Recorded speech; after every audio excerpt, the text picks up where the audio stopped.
Hello everybody, welcome to very first video of our course in which we will learn how we can download the Blender. You can go to blender.org website and then you will find a option of download, and you have this button as well. So if you will click on this download button, you will find certain options like you can see Windows, Mac, Linux version, and you will also find the source code if you want to do so.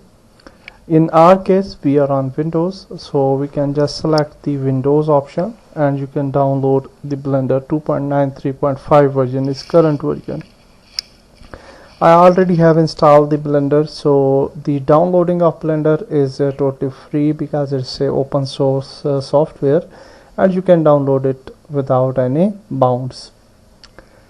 Blender is a 3D software in which we can model 3D objects, we can animate that objects, we can texture that objects, we can actually rig our objects as well. Blender is also used for 3D printing, VFX, and game developers usually used Blender for creating game assets.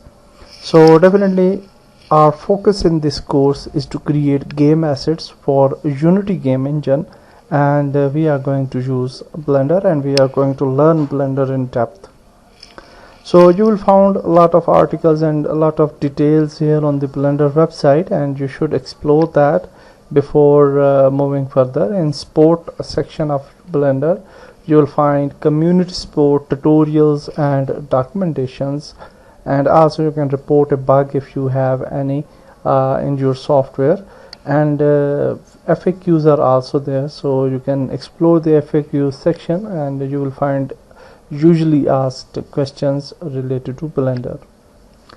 That's it for this video. After installing the Blender, it's very easy. That's you will find a .exe file and you can install that file, and after that in next video we'll learn how we'll explore next video we'll explore the main UI of our Blender software.